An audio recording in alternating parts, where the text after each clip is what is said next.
Boa noite, pessoal, tudo bem? Vamos começando aí, o pessoal vai começar a entrar na sala. Queria mais uma vez agradecer a todos, conversar mais um pouquinho, conversar um pouquinho mais sobre essa pandemia aí que nos assola. Esperar o pessoal entrando. Queria agradecer a todos aí a participação aí no domingo. Um domingo aqui começando a chover e algumas coisas para discutir, algumas coisas para a gente conversar. Sempre vou lembrando aí a vocês que qualquer dúvida, qualquer questão, qualquer situação relacionada ao coronavírus, eu deixei à disposição já há algum tempo o nosso telefone, né, um WhatsApp para conversa, 967210443. E para dúvidas, para sugestões, qualquer tipo de coisa. E mais importante que tudo, né, aquela questão de evitarmos irmos ao hospital. Porque o que eu tenho recebido de mensagens via Messenger, via esse telefone que eu passei agora, de pessoas que muitas vezes estão ansiosas, nervosas e angustiadas com isso tudo, é muito grande. E às vezes uma palavra, uma tranquilidade evita que essa pessoa saia e vá ao hospital. Quero mandar um abraço, uma boa noite a todos que estão entrando, Renata, Jojo, Rafael. Queria agradecer a vocês a presença. Aproveito também para mandar um grande beijo para dona Cirlei, minha instrumentadora, mãe do meu amigo, do que eu conversei com vocês na última live, né, do meu amigo Marcelo, que infelizmente está acometido aí dessa gripe, né, do coronavírus, está no hospital, mas eu tenho certeza que vai se recuperar. A recuperação vai ser... O meu filho entrando aí. A recuperação vai ser lenta, tá indo lentamente, mas já está recuperando, mostrando bons sinais de melhora. E eu espero tenho certeza e fé em Deus, que ele vai se recuperar prontamente, logo logo vai estar conosco aí. Fátima, um abraço, Júnior, um abraço.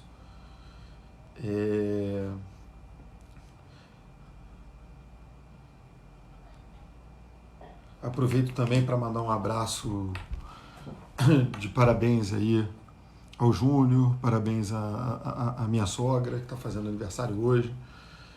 Mando parabéns a Dani, mando parabéns aos aniversariantes aí de hoje. Jojo, um grande beijo, boa noite aí para você. Juliana, bom te ver por aqui também. Uma boa noite. Tudo tranquilo, conversamos aí bastante na minha última publicação. E hoje a gente tem as atualizações dos números, né? Já passamos de 4.000 casos, né, comprovados, e já passamos de 100 óbitos, né, 132 óbitos agora confirmados.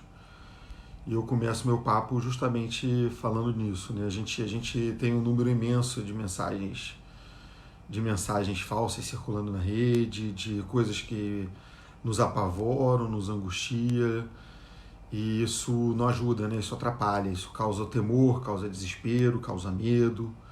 Enfim, nesse momento a gente tem que ter calma, tranquilidade e, sobretudo, conhecimento, para que nós não sejamos tomados pelo medo, pelo pânico e, consequentemente, colocar tudo a perder. O que a gente não quer nesse momento é o desespero, é o pânico. Então, Roberto, tudo bem, meu amigo? Tranquilo? Então, é isso que nosso intuito é informar. É tentar desmistificar alguns fatos e tentar esclarecer outros. Não estou aqui para apontar erros, acusar ninguém. Deise, um grande beijo para você também. Então, começando a falar um pouco desse número de óbitos, né? Nós chegamos aos 132 óbitos confirmados. E quando eu digo confirmados, o que eu quero dizer com isso? Que os óbitos, para entrarem na estatística do coronavírus do Ministério das Secretarias, ele tem que ter sido confirmado por um teste. Isso é importante a gente ter em mente. tem espalhado muito pelas redes atestados de óbito de pacientes que supostamente morreram de outras coisas, morreram de causas indefinidas, e o temor desse número está sendo inflado por esses casos que não necessariamente serem de coronavírus. Então eu lembro que o atestado de óbito não leva esse paciente para a estatística. O atestado de óbito, ele sinaliza, ele dá um sinal, é uma das formas das secretarias municipais e estaduais sinalizarem e observarem esse óbito. Então, se você suspeita, o médico suspeita de que o caso é coronavírus e ele atesta no óbito isso, esse óbito é testado, o paciente é colhido o material desse paciente e, caso confirmado, ele entra na estatística. Daí, muitas vezes, o paciente já ter morrido há 4, 5, 6, 7 dias e só depois desse período ele entrar na estatística. Ou seja, só depois que realmente o óbito é comprovado, testado, ele entra nas estatísticas. É óbvio que, desde vocês estão vendo isso, desde o início que a gente está desse quadro todo, nós estamos vendo que as coisas vão mudando. Por quê? É uma pandemia, é algo novo. E conforme as coisas vão andando, os números vão surgindo, vão modificando, as normas, as resoluções vão modificando também. Moisés, um abraço. Então nós vamos modificando o quadro e as condutas, obviamente, de acordo com que a pandemia avança. Então, nesse momento, é isso que acontece. Os casos de óbitos comprovados são comprovados e testados. Então não há por parte dos médicos, nunca haveria, óbvio que nós estamos lidando com seres humanos, mas eu digo isso com tranquilidade e defendo os meus colegas médicos, os meus colegas profissionais de saúde. E não é só médico não, é enfermeiro, é maqueiro, são os técnicos de enfermagem que estão na linha de frente desse fogo cruzado, se expondo, sem os equipamentos de proteção individuais preconizados, até porque há escassez, é difícil encontrar, então os equipamentos de proteção individual não são acessíveis nem mesmo dentro dos hospitais para todos. Então eu garanto que nossos colegas médicos, meus colegas médicos, não estão inflando números para querer derrubar um político A, B ou C. É assim que funciona a notificação de casos, né, de óbitos. Juliano está falando que tem médico denunciando fraudes. É isso que eu estou explicando, Juliano. Na verdade, o que acontece? Esses óbitos, por mais que você coloque lá no atestado, o médico que preenche sabe disso, até a causa óbito, infecção respiratória por coronavírus. Esse óbito ele é testado. O que houve uma determinação, conversei com amigos de São Paulo, infectologistas de São Paulo, o que está se tentando evitar é que o caso fique sem notificação, sem investigação. Então esse número só entra na estatística depois que ele é testado. Acontece que em alguns estados viu-se o contrário. Muitos casos, em Minas Gerais foi clássico isso, que não tem nenhuma morte ainda em Minas Gerais, um estado grande, em algumas regiões populosas, que não tem nenhum caso de morte ainda, mas uma funerária disse ter quadruplicado o número de óbitos num determinado período, e a polícia foi até o local e realmente viu alguns corpos com identificação de óbito em período de coronavírus. E quando se foi ver esse atestado de óbito que eu falei e mencionei, não citava infecção respiratória, apenas causa desconhecida, estão checando esses óbitos. Boa noite, Célia. Boa noite, Letícia. Boa noite, meu amigo Bambu. Então agora estão testando o óbito. É isso que é importante nós termos em mente. Como é que funciona isso? O médico vai e atesta. Ele pode chegar lá, atender um paciente com uma tomografia característica, com uma história de contato com coronavírus, com um quadro todo marcadinho, bonitinho, determinado. Infelizmente, esse paciente veio a óbito. O médico até pode colocar lá, infecção respiratória aguda, coronavírus. Uma vez feito isso, é notificada a secretaria testa esse óbito. Uma vez testado e confirmado, esse paciente passa a ingressar nessa triste estatística. E o paciente que recebeu um atestado de óbito com coronavírus e o teste vem negativo? Nesses casos, o atestado de óbito é refeito. Mal comparando, funciona mais ou menos como um acidente de carro. Você bate de carro, o seu corpo vai para o EML, é dado um atestado de óbito, mas caso haja uma modificação depois do laudo cadavérico, que às vezes demora até 20 dias, o atestado tem que ser refeito. Só que você não pode ser enterrado, cremado, ou seja, sepultado, sem um atestado de óbito. Entendeu? A Juliana diz que não é correto atestar e depois testar. Deveria ser o contrário, eu concordo. Só que acontece que o teste rápido, que é feito, que dá o resultado muito rápido, ele é muito sensível. O que eu quero dizer com isso? Se você tiver com o vírus, se você disser lá que tem o vírus, que não tem o vírus, você realmente não tem. Então a gente fica tranquilo com o resultado negativo. Mas pode acontecer dele vir positivo e você não ter. O teste realmente que é mais específico, que nós temos que confirmar, demora mais. Então esse resultado demora de 5 a 7 dias. Daí a pressa em você soltar, a pressa entre aspas de você soltar um atestado.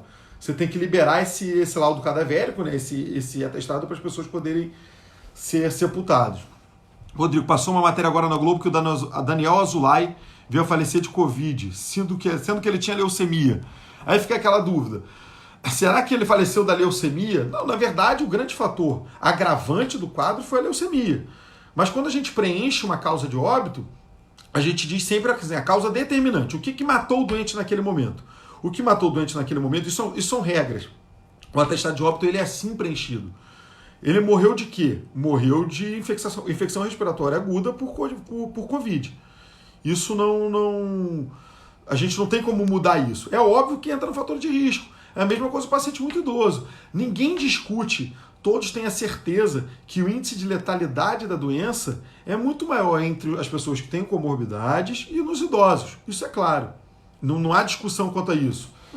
E os óbitos, a grande maioria deles estão relacionados, sim, a essas comorbidades e, sobretudo, à idade avançada dos nossos pacientes, né? Mas a gente tem que lembrar que também pacientes jovens têm adoecido, e mais do que isso, é o que eu venho batendo nessa tecla. O óbito o índice de letalidade é diretamente relacionado ao acesso da população ao hospital. Se nós tivermos condição de hospital, se nós tivermos condições nos hospitais de Bruno, meu amigo, grande abraço para você, médico também, formado comigo, grande abraço. Se nós tivermos condição de receber esses pacientes jovens e darmos o tratamento adequado, a grande maioria deles sai. Qual é o grande problema? E a gente insiste nessa tecla. É a saturação do sistema de saúde. É o sistema de saúde chegar em um momento em que ele não consiga mais receber o paciente. A gente não consiga mais dar o suporte adequado ao nosso paciente. Esse é o grande medo. Esse é o que nós queremos evitar desde o início. Que a gente chegue a um quadro de pandemia tão grande que nem sequer receber o paciente a gente consiga. É o que está acontecendo na Espanha, é o que está acontecendo na Itália e é o que vem acontecendo em algumas partes do mundo. Então é importante a gente evitar a saturação, é por isso que a gente bate nessa tecla. Ontem teve uma... a Juliana bota um aspecto bem legal aqui. A pressão deve ser para acabar com esse sistema precário de saúde, mas não pela quarentena em si. Eu concordo, Juliana. Eu acho que, na verdade, que essa pandemia expôs uma ferida aberta que nós temos. Uma ferida que é um sistema de saúde acabado. É um sistema de saúde vilipendiado. É um sistema de saúde que não suporta mais.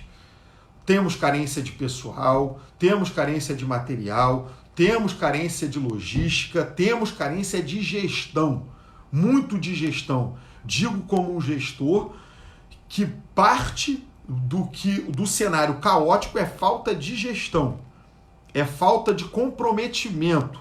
E óbvio que tem falta de material, tem falta de recurso, tudo isso. Mas ela diz que nós temos que revertermos esse quadro de uma vez por todas. Eu concordo. A gente deveria seguir pegar isso como exemplo.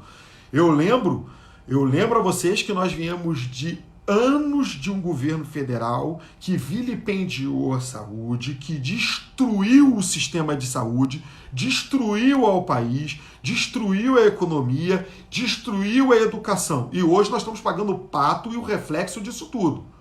Não há a menor dúvida disso. Não há a menor dúvida disso. Nós estamos pegando um processo de destruição, uma herança maldita de anos de governo que destruíram esse país. De um governo que agora acha, de um partido que agora acha que pode criticar. E não é isso, eu não quero politizar, mas essa é a verdade. Então, essa é uma questão. E agora, Juliana e os meus amigos, nós temos uma outra.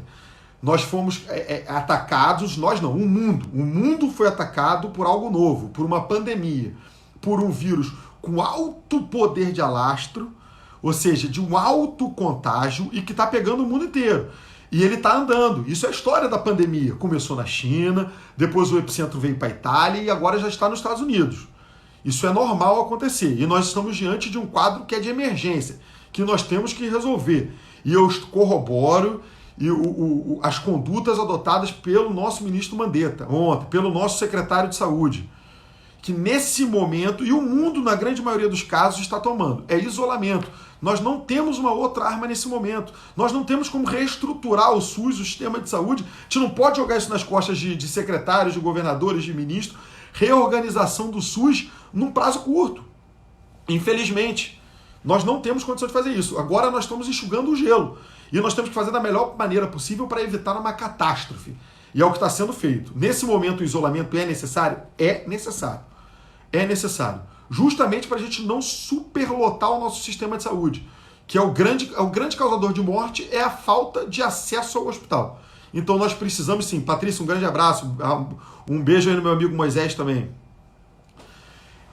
Então o isolamento eu apoio o isolamento nesse momento, é necessário, é preciso fazer isso, todos estamos preocupados com a economia, o governo federal anunciou um pacote de medidas para estruturar a economia, o próprio ministro hoje, Guedes, disse que como economista, ele tinha toda a vontade de que tivesse tudo normal, tudo funcionando para a economia voltar a aquecer, o Brasil estava começando a sair do lodo e nós tomamos esse golpe. Só que nós temos que, ele mesmo afirma que agora não é o momento, infelizmente, de nós largarmos o cuidado com a epidemia. Nós não podemos abrir mão disso. Então nós temos que tomar cuidado. É importante a gente ver isso.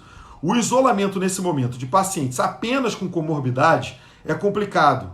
Por quê? Nós temos alguns problemas que nos impedem isso. Uma delas é que a nossa realidade de estrutura familiar, na realidade, são cômodos pequenos em que vive uma criança, adulto jovem e idoso. Então eu não posso mandar o adulto jovem ir trabalhar a criança e ir para a escola, sendo que quando na volta ele vai pegar o idoso, que é do grupo de risco. Então esse é o grande risco. O Dani Castro pergunta, deixa eu te perguntar, eu sou autônomo, como eu vou fazer? Vocês vão tratar de mim? Dani, infelizmente, assim, o governo está tomando medidas, você como autônomo, você viu que teve um pacote de medidas, inclusive com oferta de dinheiro, né? E R$600, que pode ser flexibilizado e até estendido, uma excelente medida do governo federal. Só que, infelizmente, Dani, a gente quer tratar de você, da sua família, da família de todos que estão nos ouvindo. Infelizmente, não sou eu que estou falando isso não, o ministro da Saúde, o Mandetta, do presidente Jair Bolsonaro, é quem lançou essas medidas de controle. As medidas que ele está tomando em relação ao isolamento não são tiradas da cabeça dele ou da minha. Essas medidas são tomadas com base na literatura, nos estudos, nos poucos estudos que nós temos e nas experiências de outro país. Infelizmente, nós fomos pegos por uma pandemia. Infelizmente, nós fomos golpeados. Mas, infelizmente, também, nós temos que, nesse momento, nos isolar. É óbvio que nós não vamos esquecer da economia. Aí eu vou tocar nesse assunto e vou pedir a solidariedade, a ajuda. Aqueles que podem, aqueles que têm condições, que têm sua empregada, sua autônoma, sua diarista, que não tem um salário fixo, que não é de carteira assinada, continuem pagando. Se não der para pagar integral, pague parte. Ajude nesse sentido. Vai consumir mercado, alguma coisa, tenta consumir daquele mercado de bairro. A lanchonete, tenta ir naquela lanchonete de bairro, aquela lanchonete da sua esquina, eu aqui peço muito sempre comia um churrasquinho da minha esquina e hoje ele está fazendo entrega delivery. A gente pede para ele. Então, assim, é tentar essa economia solidária com solidariedade. Isso eu quero. Então a Juliana diz que eu não sou obrigado a aceitar mais isso. Eu concordo, e não podemos aceitar mais isso. Nós temos que exigir que essa pandemia sirva como um divisor de águas. Eu concordo com vocês. Os hospitais do Estado estão falidos. Os hospitais, a rede do Rio de Janeiro está falido, a rede do Rio de Janeiro tem problemas de gestão. Então nós temos que recuperar, não tem a menor dúvida disso. Agora, eu vou recuperar. Se a gente for recuperar tudo primeiro, para depois tratar a pandemia, nós vamos ter um rio de óbitos. Um mar de óbitos. Então nós não podemos permitir isso. O isolamento, conforme eu estava falando, ele é preconizado pelo Mandetta com base em estudos, com base em dados técnicos. O mundo está utilizando isso. Infelizmente, não tem um lugar no mundo que não esteja fazendo isso. Alguns países que começaram com uma política mais frouxa agora estão vendo que a mortalidade está aumentando, o índice de contágio está aumentando e, consequentemente, o sistema está superlotado. Os próprios Estados americanos, alguns Estados americanos, estão tomando medidas restritivas também. Então é uma situação delicada. É óbvio que temos que olhar para a economia, é óbvio que temos que melhorar o sistema, mas temos que ver isso melhor. Tem uma pergunta aqui da Dani Castro. Então tem que parar tudo, porque eu não sou melhor do que o porteiro do prédio ou o caminhoneiro. E se parar tudo, estamos perdidos. Realmente, Dani, é o que eu estava falando.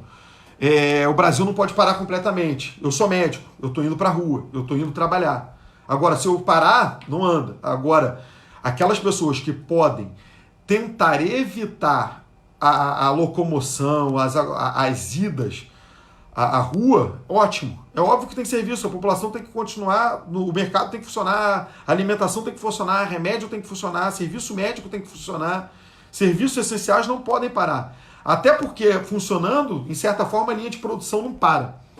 Agora, é o que eu digo, isso não é inventado da cabeça de ninguém.